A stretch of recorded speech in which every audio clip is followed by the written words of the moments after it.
But I think the biggest problem that customers have is I don't think they understand the magnitude of the investment in marketing anymore. And I feel like the biggest issue companies are facing is they're building out maybe they're building out a great company, maybe they have a great product, and then they're coming at the very end and saying, okay, well, here's what I have left for marketing. It doesn't work that way anymore. You literally have to go in and say, here's my product. Let me take a look at my sales pipeline. Look, if you're brand new, just starting out, or maybe you're not getting the sales you want, and identifying the holes in the pipeline.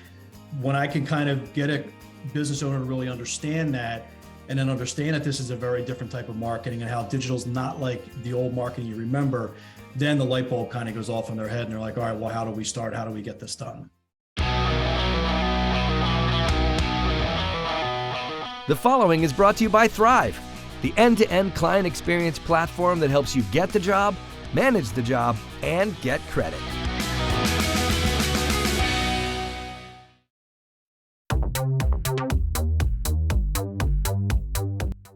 Hey, this is Gordon Henry at Winning on Main Street. And this week, we're bringing you a tremendous guest, Len Ward. Len is the founder of Ward Consulting. They specialize in marketing, ROI, customer acquisition costs, and marketing investment allocations. He prioritizes innovation over optimization, empowering clients to make informed marketing investment decisions. Len's the author of the Weekly Notes, where Len assesses the current marketing investment trends, gives his thoughts on how they will affect his clients' marketing budget and the cost of acquiring new customers. What should you, our listener, get out of this episode? Every small business looks for new customers, and acquiring and retaining those customers is a key process that can, frankly, make you or break you. Len shows you how to do this. This show is brought to you by Thryv. Small business runs better on Thryv. So Len, welcome to the show. Morning, thanks for having me. Great to have you. So maybe we just start, with your background, how you got into helping small businesses through Ward Consulting.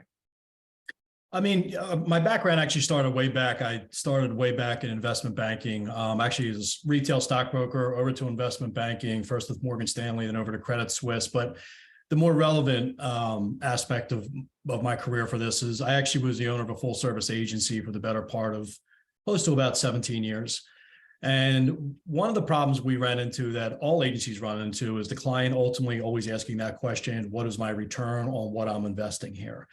So, after hearing that a lot, and every agency hears it a lot, I figured I'd take a step back and really try to identify the numbers underneath the marketing and what was happening with the numbers in marketing. And as I kind of dug deeper and deeper, I really came to a conclusion that there was a need out there for business owners to really understand what a real investment in marketing is, not to guess at it. And there's actually a formula you can use where you can try to estimate some sort of return. So kind of a bit of an eclectic background from investing all the way over to my own agency to now consulting small and medium-sized business owners on an ROI for marketing. Yeah. I did find your background interesting because applying sort of Wall Street techniques to marketing techniques, you've always had, I guess, a quantitative approach to things, and you found that your niche or your preferred area turned out to be in this marketing area, I guess, right? Yeah, it's funny. When I was a young guy on Wall Street, you look back and you're like, wow, you're really young and dumb. But I did learn some stuff. And one of the things that I tried to apply here was, what were mutual fund managers asking companies that they were about to invest in? What were the financial questions they were asking people because they wanted to know? These questions were really vital to the health of the company. And I think when I was able to extract that from my memory and really lay it over on top of, the marketing and developing the ROI, I think I kind of eventually stumbled upon something. But yeah, it was kind of a swing in a career there from A to Z. So it's been very different. Yeah. So as you look at small businesses, medium-sized businesses, and the marketing challenges they face through your lens of kind of return on investment, what are the typical problems that businesses face that they come to you with and say, hey, Len, help us out? I think the biggest problem, well, obviously the question is we're not seeing a return on marketing, but I think the biggest problem that customers have is I don't think they understand the magnitude of the investment in marketing anymore. And I feel like the biggest issue companies are facing is they're building out a great company, maybe they have a great product, and then they're coming at the very end and saying, okay, well, here's what I have left for marketing. It doesn't work that way anymore. You literally have to go in and say, here's my product. Let me take a look at my sales pipeline. Look, if you're brand new, just starting out, or maybe you're not getting the sales you want, and identifying the holes in the pipeline and saying, okay, well, to fix the holes, and I know I have a good product and I know I have a good value proposition, what's it going to cost me to fix that? And I think that is typically where agencies normally lose a client. And that's where a client sometimes spins off the rails and says, you know what, I don't trust digital marketing. And I think when I can kind of get a business owner to really understand that, and then understand that this is a very different type of marketing and how digital is not like the old marketing you remember, then the light bulb kind of goes off in their head and they're like, all right, well, how do we start? How do we get this done? Okay. So when a customer walks into Ward Consulting and says, you know, I'm not getting a return on investment, I don't know how much I should be spending, how to target, yada, yada. What's your process for, you know, kind of helping people? Yeah, the process it's pretty straightforward. I come in, it always comes out with, well, what's your revenue goal? Like, what is the revenue goal for the year right now? And then I kind of do a backtrack all the way through the revenue goal. We kind of look at close rates. We take a look at the leads you've gotten. And then we kind of, what we're trying to identify is where the hole is in the pipeline. I feel like that's where marketing agencies actually are failing their client. They're not laying out the pipeline and saying, walk me through the sales process from A to Z. And I want to know where we're failing. Is my close rates under what industry standard is? Am I not getting enough people to my website that's actually generating a lead? Or the leads we get in are maybe not necessarily quality? Or are the leads to proposal to close? Are we having a problem there? So I really lay that out for the clients. And then I lay down their current marketing strategy on top of what they're doing. And then it becomes pretty clear. They're like, oh, well, we're not addressing that hole. We're not addressing that hole. And then what I do is I try to start working with them to work on a strategy that they can now work with their agency on to eventually get to that ultimately, the revenue goal and then the return on investment. Okay. So you use the word pipeline. I guess some people use the word funnel. It's kind of the same idea. Right. There's a beginning and an end, and it goes through stages. Yep. There's marketing and then there's sales, right? So, it starts with, how do I generate an interested prospect, somebody looking for what I offer, right? And then taking them through kind of the journey of, I'm just browsing to ultimately buying something. Is there typically a bigger problem on the marketing side or a bigger problem on the sales side? Do you see one or the other that tends to have more holes, more gaps? Yeah, the problem is they silo it. So what happens is typically sales and marketing, if we all know, never really got along. They blame each other. And the business owner or the person calling the sales and marketing shots, they keep it siloed. And they'll say, all right, well, sales has generated this for me. Marketing has generated this for me. And then they'll make wholesale decisions on who should get laid off, who should not get laid off. In the digital world, you have to understand that unless it's an emergency service, unless you have a cracked tooth, you need something fixed, unfortunately, a DUI, there's an emergency. Then you could say, okay, I'm going to click my ad and I'm going to, make my purchase and I'm going to get my problem solved right away. But if you're typically in the 90% of the other businesses out there, service-based, attorneys, medical, or something along those lines, where there's a bit of a thought process, you have to understand that that lead may come in and sales may have a touch or two. But the problem is that if marketing drops off, that pipeline is normally actually the biggest problem you normally find, which is right there. Marketing and digital marketing has to support the salesperson all the way through, whether that's geofencing, retargeting, email drip campaigns, maybe even a preemptive campaign. Hey, I'm about to case this area, for leads and so forth. I'm going to go door to door. Can you drop a geofence? So it's working together and really trying to get to that final goal. And again, the goal should always be like, our revenue goal this year is $15 million. Are we getting to $15 million? And if not, what is the problems to get in the pipeline? So I hope that answers your question. Yeah. So help us understand now, I know you have a structure where you often look at the cost to acquire a customer and then the value or lifetime value or lifetime revenue that the customer provides. Can you let's just define them, because I know there's a lot of misunderstanding on this topic. What should a business be thinking about as the cost of acquiring a customer? Customer acquisition cost is probably the most unknown entity of any business when you walk into it. When I'm dealing with a business, the very first question I ask a business is, what is your customer acquisition cost? 95% have no idea what their customer acquisition cost is. The great ones do. Netflix, Uber, the rest, they know it cold. Google, they all know it cold. And I tell people when I point out 10 companies about the customer acquisition costs, I'm like, this is the reason why they are what they are. They've had a great value proposition, definitely a purple cow. Seth Godin's worked in there. But number three, they know how to manipulate that customer acquisition cost number. Customer acquisition cost is made up of two things. It's made up of your sales and your marketing. And the actual cost of it, again, is predicated on, we'll call it the funnel, the holes in your funnel. Predicated on how you have to, try to fill those holes. So basically it's a mix of the two, and there's all investments going there: digital marketing, traditional marketing, your marketing manager, your commissions, your sales, maybe you have a MarTech stack, a CRM, your website, your hosting company, anything and everything that is used to actually bring a customer in the front door and actually check out on a register. And you'd be surprised how in depth that can get. And you'd be surprised how often a business owner will step back and be like, I did not realize how much my customer acquisition cost was. So that's that. The next thing is a lifetime value. You have to identify what the lifetime value of your customer is. How many times will they come to the register and actually purchase your product? Is it one time? Is it multiple times? Is it maybe one time and then maybe in a couple of years you can service them down the road? You really have to identify that. When you take your customer acquisition cost and you take your lifetime value, you then establish a lifetime value ratio. So for every dollar you put into sales and marketing, this is my return, my lifetime value ratio return. Typically, and I don't want to get too into the weeds here, typically what Silicon Valley's always looked for was a 3-to-1. So for every dollar you put in, you would get $3 back on the lifetime value. There's other components, there's operating expenses and so forth, and a lot of other things. That's not what we're bringing into a question here. It's basically, here's what I'm investing in sales and marketing. Here's what I got in return, and am I profitable? So hopefully that kind of answers that.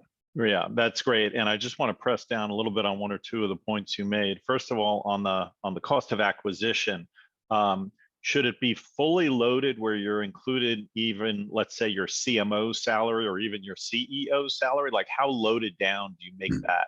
Anybody who has a touch with the potential customer or existing client, all of those salaries should be included. Sometimes you have to prorate it. One of the things we get a lot is normally they have the internal IT person, we'll call her Jenny. And Jenny is just good at putting PowerPoint presentations together for sales. But Jenny really, 90% of her job is like, okay, well, she is, doing IT. You laugh, but that 10% of her salary, we got to carve that out and put that in the customer acquisition cost. Because the minute you understand your customer acquisition cost is now the minute when somebody like a marketer or maybe somebody with a new product to sell you or whatever it may be, you now know if you can fit that in your customer acquisition cost and how to move things around and say, you know what, we're going to get a new website, so let me move some stuff around, or you know what, I'm going to add this to my MarTech stack. So rather than increasing my CAC, let me kind of move some pieces around. So yes, to answer your question, that can take with a customer. Sometimes I can work with a customer for upwards of a month to a month and a half to really identify all those costs. Sure. And then on the lifetime value, you're really looking at, you're using the word value and not revenue. And the difference is you're looking at the contribution margin of the customer towards offsetting all that overhead, right? Yeah, I guess you say yes and no. It basically is, if a customer comes in and are they going to spend $1,000 with you one time, or are they going to, come to the register 3 times and each of those transactions is $1,000, so it's $3,000. I would say a better way to look at that is it truly is the revenue. So I think the term value revenue might be interchangeable there. Okay, because I know a lot of people take out of that revenue the cost of servicing, so they're really looking at the contribution. So like if I spent $1,000 to acquire this customer, I'll get enough contribution out of, let's say, 3 sales to offset that one cost, that kind of thing, right? So that's a very good point, and that's where people go off the rails and make a mistake. So a lot of times they'll come in and say, yeah, but the problem is the lifetime value is this, but it costs me XYZ to service that client, which is baked into the operating expenses. You can't do that. You have to make sure that that's separated. So if this is what it costs to acquire your customer, and this is the lifetime value, then you have to try to get a better return on that. You can't say, well, I need my customer acquisition cost to be less because it's going to cost me this to service the customer. That's if your pipeline deficiencies are saying you need leads and you got to generate Google AdWords, and AdWords is $200 a click, $200 a click to a lead, and so forth and so forth. You can't remanipulate the numbers that are established to say, well, I can't run my business that way. Unfortunately, in the digital world, if you are at the mercy of leads, your lifetime value, you are basically at the mercy of what the holes are in your funnel. And I know I'm kind of, again, getting into weeds and it kind of separates it, but that's where some people kind of say, well, no, I can't do it that way. This is sales and marketing, what it costs me to acquire the customer, what they'll generate going forward. And then what that profitability is from there, that's a whole nother part I can work with you on. Okay. So let's talk a little bit about the cost of marketing these days and generating these leads that ultimately become your customers. Hasn't the cost of generating clicks, particularly Google AdWords, gone up over the recent years? Everything I've heard is that these costs are just spiraling and a lot of businesses are trying to figure out, how do I do it cheaper? Yeah. And I love when I have a line that I walk in when a customer's like, I'm looking to get my customer acquisition costs down, or I'm looking to get my marketing expenses down. I start with a line that says, you cannot out-optimize a bad spend. Do not forget that line. And I tell every single time a customer comes to me, and normally if their marketing is failing, you're like, something's not going, I'm like, right away, I'm like, let's look at the investment. Let's look at the holes in the funnel. I'm like, so you choose to underinvest and now you're blaming the marketing lady. I'm like, doesn't work that way. The costs have gotten out of control. I actually wrote a blog post a while ago and it was called companies will go out of business because the cost of marketing is going to get out of control. And you can actually read that on my website. It has. And I feel like what's going on right now is that if you do not, or you're not properly financed, if you truly don't understand the digital world and you're maybe just getting involved in the digital world now, I think you would be stunned at how much it is to invest in a Google AdWords campaign or a LinkedIn campaign, and then realize that 2-3 years ago, a digital marketing campaign really could cure your ills. It would generate leads. It would do great things. But if you're not doing like 5 or 6 different things after the digital marketing, which costs even more money, your campaign's really not going to work. So yeah, to answer your question, a long-winded answer, it's gotten really expensive. So what are the alternatives? I mean, everybody hears Google, or Facebook. What are some of the alternatives that might be more efficient for the small business advertisers, so they're not just blowing all their money on Google? Well, I mean, I think that comes back to the question of, let's just pretend there's Mike. Mike is, a home remodeling company, and Mike, to kind of hit his revenue of $3 million this year, he's fairly new, and he knows he's got to live within the lead pool.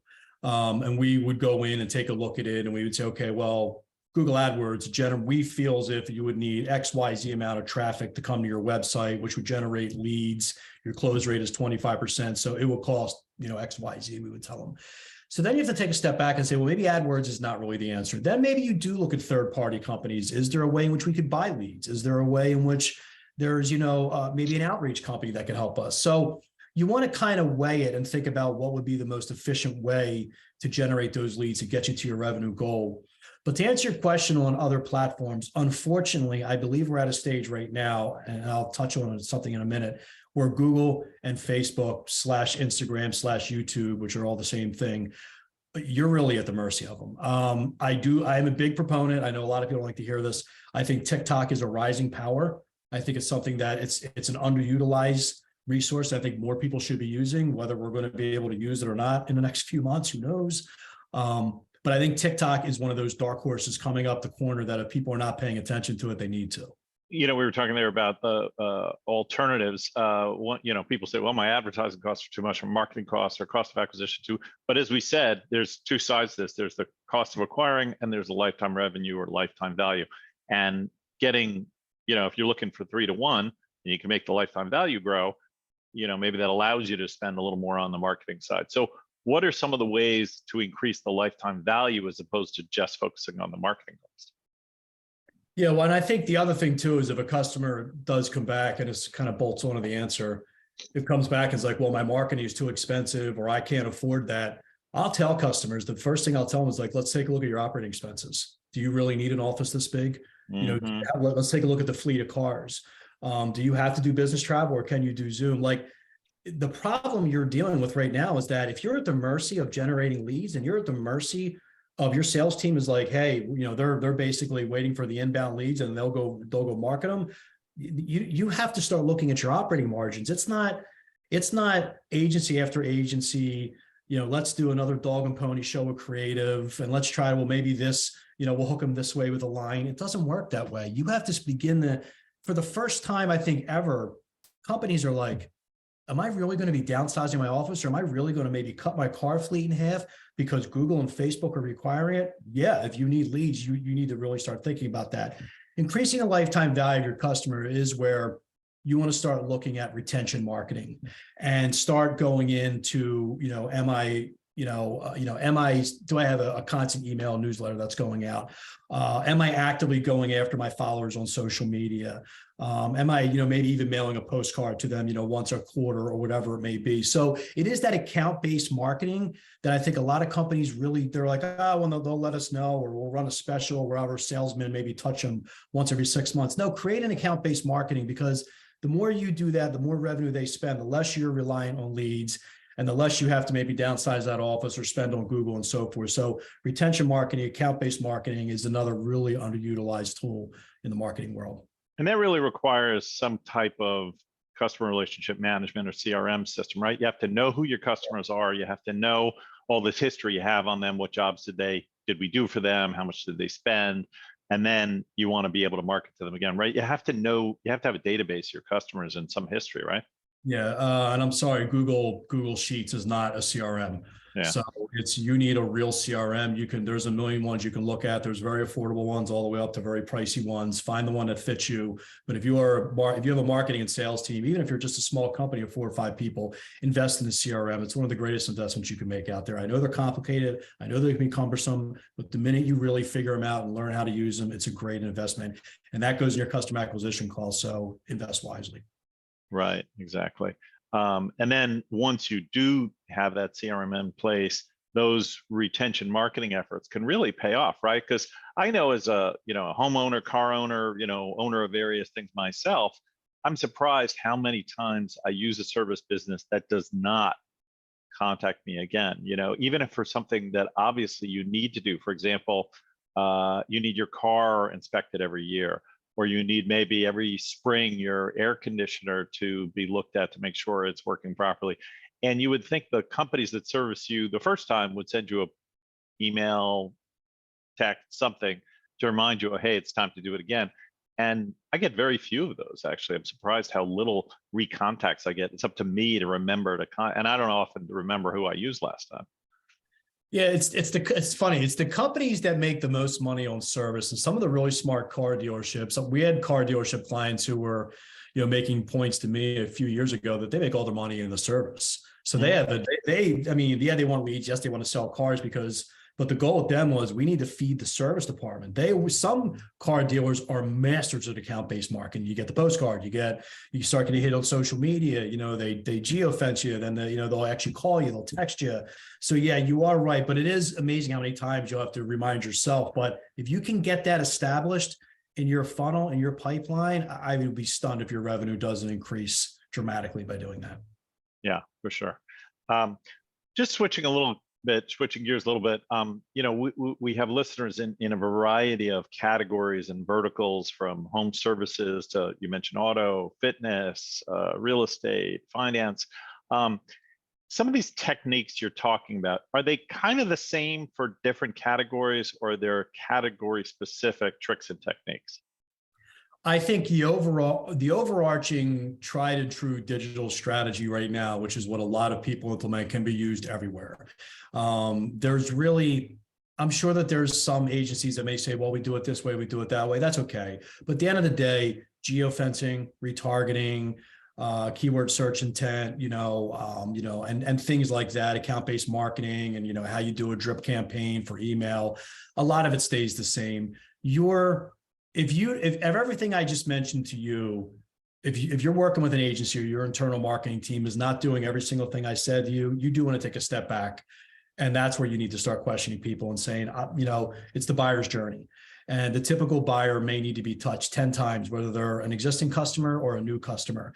And do you have a current marketing campaign that is actually going to be able to touch them to the 10 points? And that is where the overarching strategy should be. I think one of the biggest changes in digital marketing that we've seen since the internet started, maybe even bigger, And I think ChatGPT and AI is going to completely turn everything on its head.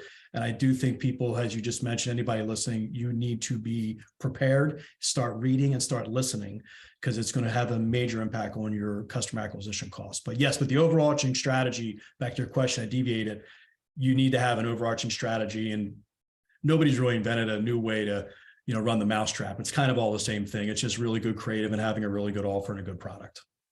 You mentioned the buyer's journey. At the beginning of the buyer's journey, I guess, is this kind of awareness or consideration piece where I'm looking for, somebody to, service my car or what have you, and maybe I Google, car service or something, or auto service, or how do you recommend, or what do you recommend in terms of awareness? Because you've been saying a lot about Google AdWords, but there is the more brand building piece out there, right? Where businesses think maybe I should be doing more general advertising where I'm building a brand, whether that would be TV advertising, billboard advertising, maybe advertising in local circulars or flyers, things like that, more like get my name out there as opposed to just the Google links. Is that something you advocate? Yeah, I mean, it's huge. Just the famous, I think it was David Ogilvy who said it, let them know they have a problem. And that's the awareness campaign. So, you have to bring it up to somebody that they have a current problem. The awareness campaign is a mandatory component of investing, whether it is billboards, whether it is some sort of print. Again, I like how you said, you sponsor your local church, synagogue, whatever it may be, an event there. Anything along those lines to let people know, like, oh, that's interesting. I didn't know that they did that, or I didn't know they were local. Spotify is great for that. YouTube ads are great for that. You can even advertise on Hulu. You can advertise on podcast. But yes, it's a mandatory component. The problem you run into awareness campaign is if a company comes to you and is like, we really, really, really need leads, we're kind of up against the wall. Then from your customer acquisition cost standpoint, if I'm looking at an allocation, I'm like, all right, well, I'm going to have to pivot my money over to leads, and I don't like to live in that world, and we'll leave a little bit to awareness. But ultimately, if you have 100%, digital marketing campaign, you're operating optimally when you are running 25 to 35% of your investment is in the awareness stage, which is letting people know that they have a problem. So yes, I'm a big advocate of that. We have to take a quick break. We'll be back in 30 seconds with more from Len Ward, and we'll hear a little bit about close ratios and what you should be expected to deliver. Don't go away. This episode of Winning on Main Street is brought to you by Thryv, the small business management platform that you and your customers will love. No matter where you are, Thryv helps you run your business, keep organized, and get paid faster, all from one login and dashboard. Thryv makes it easy for customers to find you online, instantly interact, and stay engaged. And with free unlimited support 24/7, there really is no comparison. Go to thryv.com/pod for a quick demo to see everything Thryv can do. And we're back with Len Ward of Ward Consulting, talking about a fascinating discussion about marketing effectiveness, really, and how you can do more with your money from a CAC to LTV perspective, cost of acquisition versus lifetime value of your customer, and how to sort of dial that in. So, you hear it, we talked a lot about marketing, a little bit less about sales, and a lot of people have sales teams of various sorts. Len, what is good in terms of a close ratio? I generate 100 leads. How many of those should turn into jobs? I think that is on a case by case basis. I think that's on an industry basis. I know it's funny because a lot of times when I was running marketing campaigns for people, we'd come in and be like, hey, if you get me 100 leads, I'll close 90 of them. All right, if you're selling water in the middle of the desert to somebody, you're probably going to close 90%. Or if it's an emergency and I have a pipe broken, I need it fixed, yes, your close rate should be very, very high. But I think it's on a case by case basis. You can increase your close rates, again, by making sure that, when they are in the consideration stage, that you are running the right type of marketing campaigns to really try to get them there. So if they have that proposal, if they have that scope of work in front of them, if they visited your showroom and have some stuff, if you're able to retarget them with relevant content, if you're able to geofence them and so forth, and really help them along their decision process, that will help your close rate. But close rate is bar none one of the most critical things you have to look at as in your sales and marketing investment, because a lot of times companies will come back I'll give you an example. One time I had a roofing company and they were like, well, we need more leads. And this is going back years. And I'm like, okay, well, we'll keep generating leads. We kept looking at the one thing. We're like, man, our close rate is really, really low. And we're like, all right, we'll let it go. And it was like 10%, 15%. He's like, I just need more leads. I'm like, let me ask you something. I was like, if I generate you the leads that we actually, or that you want, wouldn't we have a roofing epidemic on our hands? Like everyone's roof is bad, and they're kind of looking at me. And I tell this story a lot on the podcast, but I'm like, you have to identify your close rate and maybe fix it. For someone like you, it probably should be in the 35% range, 40% range. That's where you should be living for that, So hopefully that kind of answers your question, but that's kind of where where I live in regards to, closing rates. Right, because like all leads are not created equal, right? Like, for example, if you get a lead that comes through your own website, that's different than a lead that maybe comes through, somebody like a home advisor, where we know those leads get sent out to about 5 different vendors, right? And so you may be competing with vendors for like, who's the first one to call the customer and make them an offer or a bid for a project, right? So sometimes it's just your lead. Sometimes it's a lead that's being shared with others, and your close ratio is obviously going to be better on the first than the second, I would think.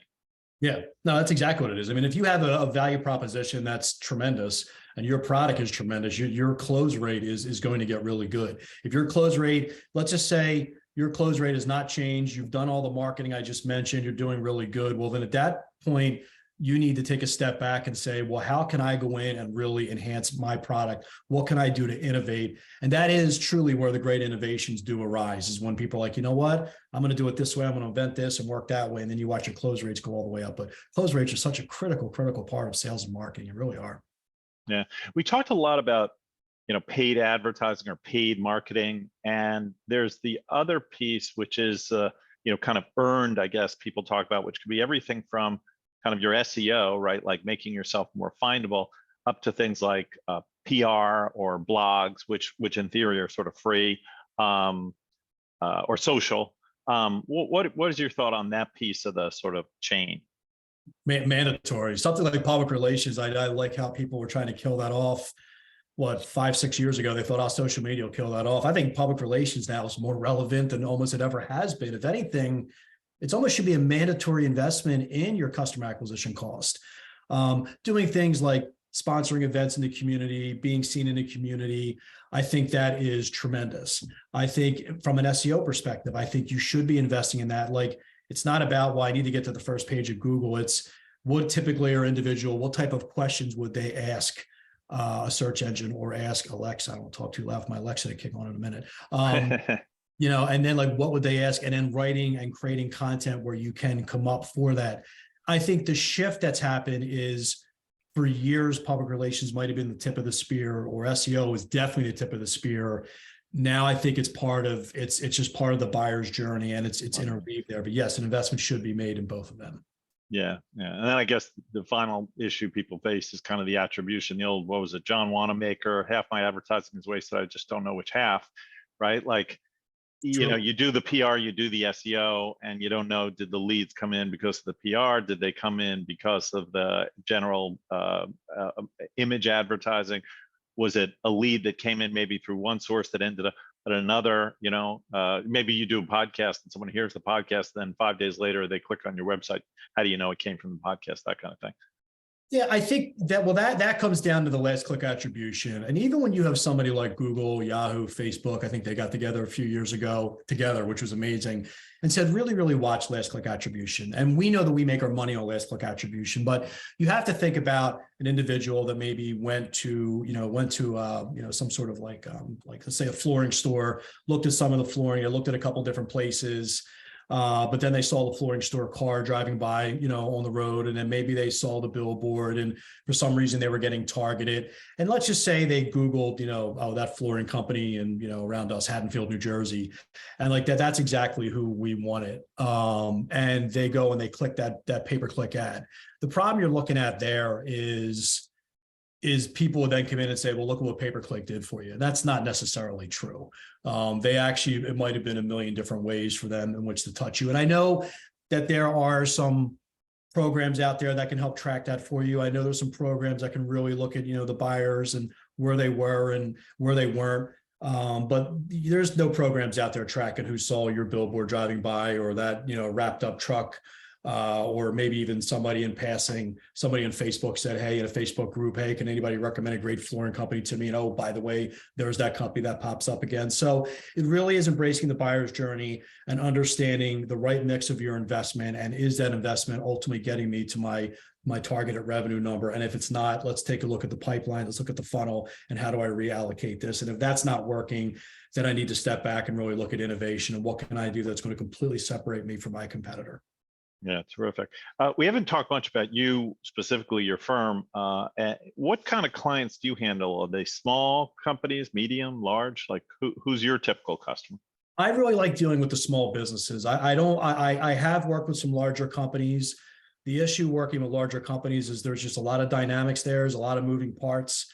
And trying to get everybody on the same page is really never easy. But typically the companies I like are the companies like 2.5 million and down in revenue are the ones that I typically really work well with, because I can really kind of, get my hands dirty. I can really pull out all the numbers, take a look at it and say, this is what you need to do.